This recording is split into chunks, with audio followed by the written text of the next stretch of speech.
আজকে আরও একটা হেলদি মাফিনের রেসিপি শেয়ার করব। এটা আমি বানিয়েছিলাম পালং শাক কলা দিয়ে। আর এই পালং শাকগুলো কিন্তু আমি নিজেই গ্রো করেছিলাম আমার ছোট্ট বারান্দা বাগানে। যাই হোক, প্রথমে আমি বাগান থেকে কয়েকটা পালং শাক ছিঁড়ে নিয়েছি, তারপরে এগুলোকে ভালো করে ওয়াশ করে পানি ছড়িয়ে নিয়েছি। আর এখানে আমি নিয়েছি 2টা কলা, একটা ডিম আর মিষ্টির জন্য 2টা খেজুর। যদিও কলাটাও এনাফ মিষ্টি, তারপর আমি 2টা খেজুর অ্যাড করেছিলাম। এখন এই সব কিছুকে আমি একটা ব্লেন্ডিং জারে নিয়ে ব্লেন্ড করে নিব। পালং শাক দিয়ে বানাচ্ছি দেখে অনেকের কাছে হয়তো উইয়ার্ড লাগতে পারে, বাট বিলিভ মি, এখানে পালং শাকের কোনো স্মেল থাকে না অ্যান্ড এটা খেতে খুবই মজা হয়। আর এই মাফিনগুলো যে শুধু বাবুর জন্য বানাই ব্যাপারটা ওরকম না, এগুলো আমরা নিজেরাও খাই।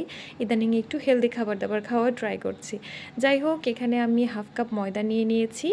আর এখানে হচ্ছে আমি একটু বাটার মেল্ট করে সেটা অ্যাড করে দিয়েছি, 1 টেবিল স্পুনের একটু বেশি হবে। তারপর এখানে হাফ চা চামচ বেকিং পাউডার আর সামান্য একটু বেকিং সোডা অ্যাড করেছি। দেন আমার কাছে এই ব্যাটারটা একটু বেশি ঘন মনে হয়েছে, এজন্য আমি একটু পানি অ্যাড করেছি। আপনারা চাইলে এখানে মিল্কও অ্যাড করতে পারেন। তারপরে এই তো এটাকে আমি চুলায় বেক করে নিয়েছি।